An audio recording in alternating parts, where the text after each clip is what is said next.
ايش رايكم؟ شايفين كيف ما شاء الله؟ شوفوا المنظر.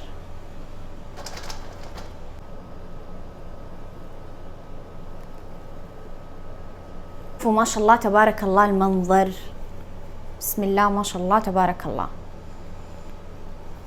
بسم الله. صعب؟ ايه قرابة. اهلا وسهلا فيكم بقناتي، انا شيف وجدان محمد. اذا اول مرة تشوفوا قناتي او فيديوهاتي لا تنسوا تشتركوا في القناة وتفعلوا جرس التنبيهات عشان كل وصفة جديدة توصلكم اول ما انزلها، ولا تنسوا تشاركوا هذا الفيديو عشان اي احد يستفيد من هذا الفيديو ويطبق الوصفة. حطوا لي لايك وكومنت اذا حبيتوا المقطع، ولا تنسوا تكتبوا لي رايكم تحت في الكومنت، مرة يهمني رايكم. طيب اليوم حسوي معاكم مندي، بس مو مندي بالطريقة المعتادة، لا مندي يعني اتوقع حتاكلوا المندي هذا وخلاص حتعتمدوه، حتقفلوا على اي نوع مندي تاني، على اي طريقة مندي تاني من كتر ما انه لذيذ وطعم المندي مرة بارز ومرة ظاهر. طيب كيف حنسوي الطريقة اليوم؟ حتشوفوا الطريقة معايا مرة سهلة وبسيطة، واهم شيء انه اللحمة حيكون طعمها مندي يا جماعة، مو زي اي لحم عادي او اللحم المندي. غالبا في طرق وصفات بنسوي لحم مندي بس تحسوا انه طعم اللحمة لحم عادي مو لحم مندي. اول شيء حنحتاج قدر الضغط، تمام، وحنحتاج حجر. حتقولوا لي وجدان لو ما عندنا حجر ايش نسوي؟ تقدروا تحطوا تستخدموا المرخ، تمام، او تستخدموا الحجر. خلاص انا اليوم حستخدم الحجر. اول شيء حبدأ احط الحجر في قدر الضغط، حبدأ ارص الحجر زي كذا،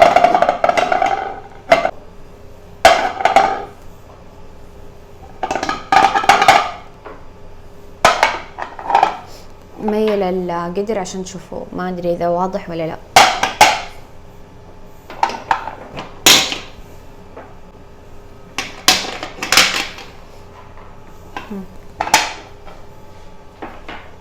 شايفين كيف؟ لسه باقي حعبي القدر كله.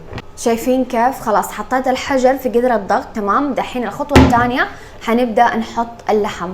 طبعا اللحم تختاروا نوعه انتوا حسب ما تبغوا، حجم نفس الشيء حسب ما انتوا تبغوا. وهنا عندي اللحم، تمام. اهم شيء انكم تختاروا نوع لحم يكون مرة ممتاز ويكون طازة وفريش، هذا اهم شيء، تمام. شايفين كيف ما شاء الله تبارك الله؟ دحين ايش حبدأ اسوي؟ خليت يكون في شوية شحم عشان يعطي طراوة للحم. طبعا كانت في قطعة شحم اكبر من كده، تقدروا انتوا على حسب رغبتكم. في ناس تحبوا يكون مرة شحم كتير، في ناس تحب تشيله كله، بس انا ما انصح، احب انه يكون في شوية شحم عشان يعطي طراوة للحمة ويعطي لذاذة. طيب قبل ما نحط اللحمة في قدر الضغط لازم نحط شوية بودرة زعفران اللي هو اللون، او تقدروا تحطوا زعفران فريش حسب انتوا ايش حابين. حنحط شوية زيت بس عشان اقدر ادوب الملون، تمام. حنحط بس شوية،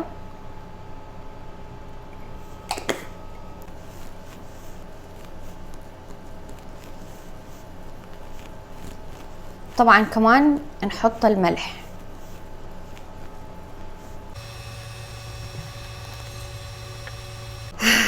طقمت انا ولا مريلا، وهذا اللحم جاهز معانا ما شاء الله تبارك الله.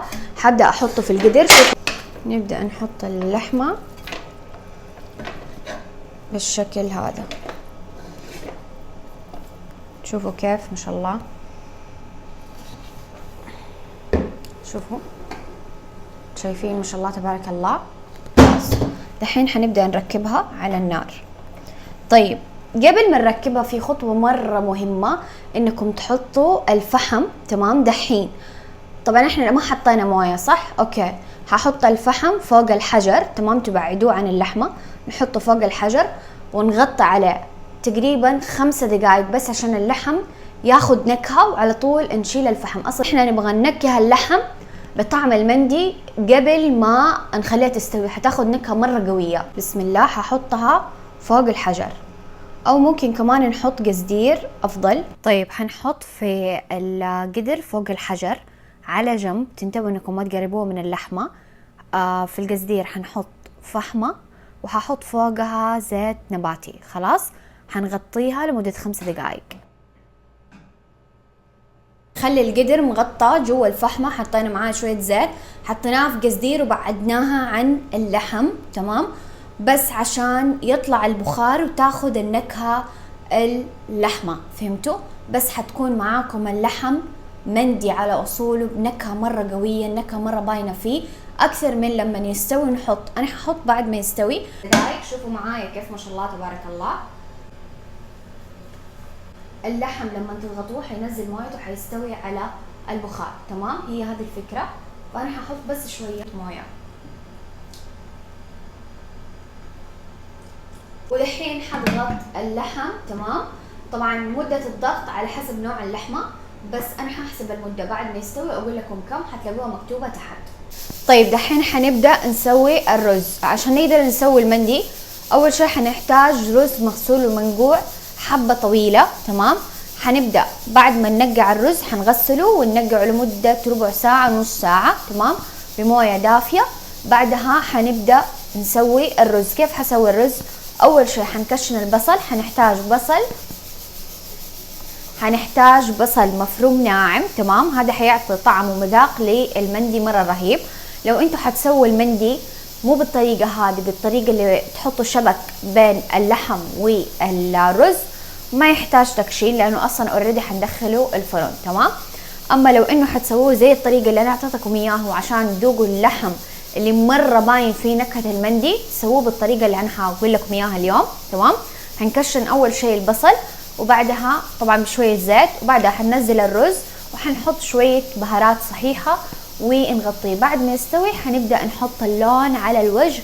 حنبدأ نسوي الرز. أول شيء ححط شوية زيت نباتي، بعدها حنضيف البصل فرمناه ناعم مرة صغير عشان يتجانس مع الرز وما أبغاه يكون ظاهر، بس يعطينا نكهة، تمام؟ حنقلبه إلين ما يتحمس ويذبل. ما أبغى اللون يتغير ولا يصير بني ولا شيء. ليش؟ عشان حغير لون الرز. فبس مجرد ما يذبل حنضيف البهارات الصحيحة اللي هي عبارة عن ورق غار، قرفة، قرنفل وهيل. خلاص هذه كلها حتعطينا نكهة للمندي مرة رهيبة زي المطاعم الجاهزة وألذ كمان. طيب بعدها أضفنا الرز مغسول ومنقوع، رز حبة طويلة. تقدروا تستخدموا أي نوع يعجبكم، بس دائما حاولوا انكم تختاروا نوع وجودة مرة تكون ممتازة. بعدين حضيف الموية وحغطيه، حنغطيه الين ما يستوي. بعد ما يستوي الرز حنضيف على الوجه منقوع زعفران. زي ما قلت لكم تقدروا تضيفوا منقوع زعفران او تضيفوا لون الزعفران مع شوية موية على الوجه وبس. حقلب الرز، حغطيه شويتين، حرجع اقلب الرز على خفيف مع اللون زي كذا. شايفين كيف ما شاء الله تبارك الله الرز؟ وخلاص كذا حيكون جاهز معايا الرز. طبعا التبخير ما حنبخر دحين، بعد ما نحطه مع اللحمة ونغرفه في التبسي كده الرز حيكون جاهز. شوفوا ما شاء الله تبارك الله المنظر، شوفوا كيف نثري. نقول بسم الله ونبدأ نغرف الرز. شوفوا ما شاء الله تبارك الله، ايش رايكم؟ شايفين كيف ما شاء الله؟ شوفوا المنظر.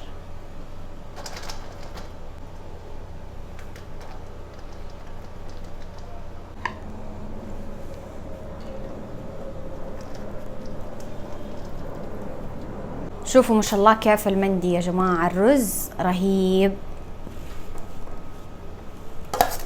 خلاص حبدأ أحط اللحمة. شوفوا ما شاء الله تبارك الله المندي كيف يا جماعة، شوفوا المنظر، شوفوا الرز، شوفوا ما شاء الله تبارك الله شيء رهيب.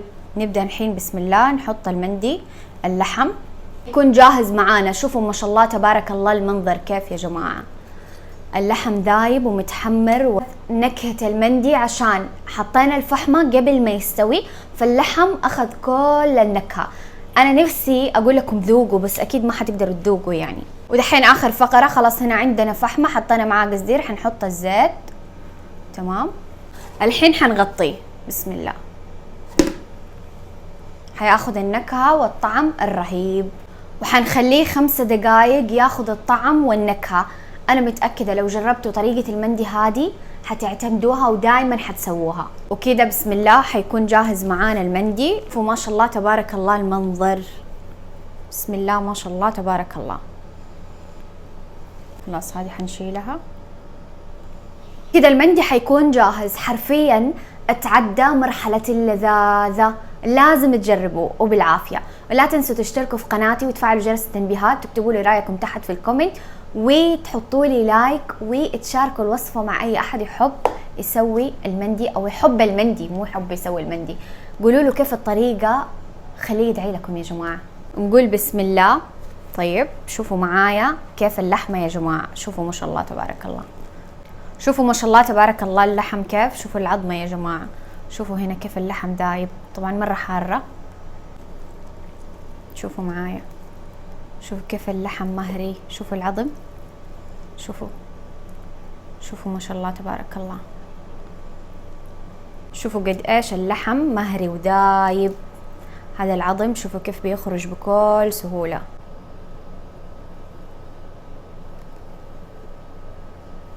بسم الله. صعم يا قرامم. احلى شيء الرز، شوفوا كيف، شوفوا كيف ما شاء الله.